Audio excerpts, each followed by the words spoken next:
నమస్తే, welcome to frankly with Telakapalli. సమకాలీన రాజకీయ అంశాలు, లేటెస్ట్ పొలిటికల్ అప్డేట్స్ అందించడానికి మనతో పాటుగా సీనియర్ సంపాదకులు తెలకపల్లి రవి గారు సిద్ధంగా ఉన్నారు.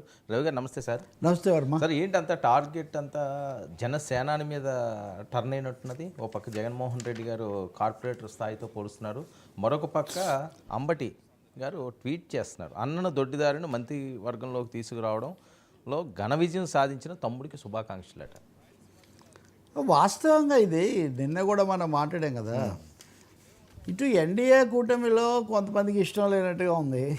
పవన్ కళ్యాణ్ మంత్రి పదవి కాదు, ఏదో కార్పొరేషన్ చైర్మన్ తీసుకుంటాడు, కౌన్సిల్ కాదు రాజ్యసభ తీసుకుంటాడు, ఇలా చెప్పిన తర్వాత వాటన్నిటిని కూడా పూర్వపక్షం చేస్తూ పవన్ కళ్యాణ్ స్వయంగా చెప్పేశాడు, వెంటనే సిద్ధమైపోండి ఆదేశాలది అది నామినేషన్ వేయడానికి. ఇవన్నీ నిజంగా అంత స్పష్టంగా అంత తొందరగా వ్యక్తిగతంగా ప్రకటన చేయడం అన్నది సీరియస్నెస్ తెలియజేస్తుంది.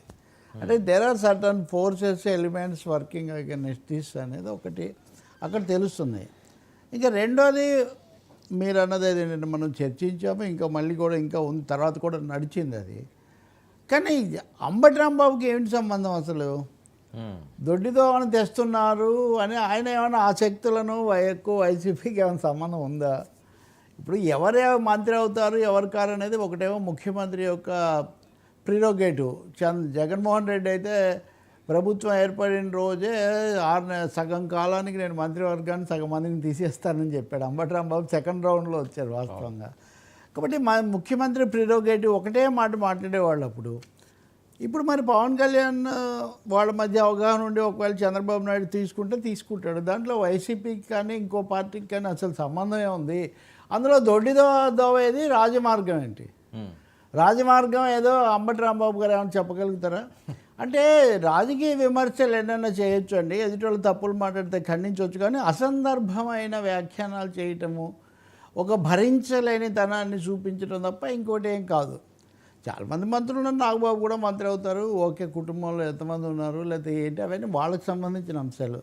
దీన్ని దొడ్డిదోవలో తేవడంలో జయప్రదం అయ్యాడని అంబటి రాంబాబు అంటున్నప్పుడు ఏ విధంగా తెస్తే రాజమార్గం అని అంబటి రాంబాబు గారు సర్టిఫికేట్ ఇస్తారు ఎవరికైనా? నేను ఒక నాగబాబు గురించే చెప్పడం లేదు అంతకుముందు వైసీపీలో తీసుకున్న వాళ్ళందరూ రాజమార్గంలో మంత్రులైన వాళ్ళేనా?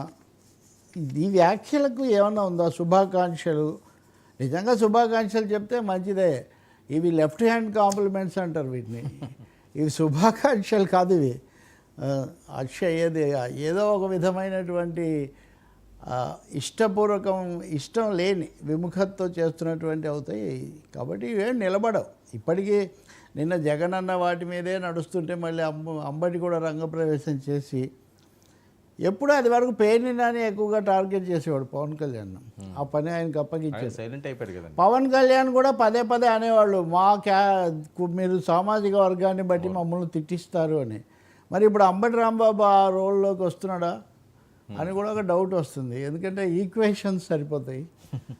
సో సెకండ్ రౌండ్లో ఈయన వస్తున్నారా అని, ఈయన దారి ఏదో ఆ దారిలో ఉన్నాడు, పేరుని దారిలో అంబటి అని ఏమన్నా ఉందో తెలియదు.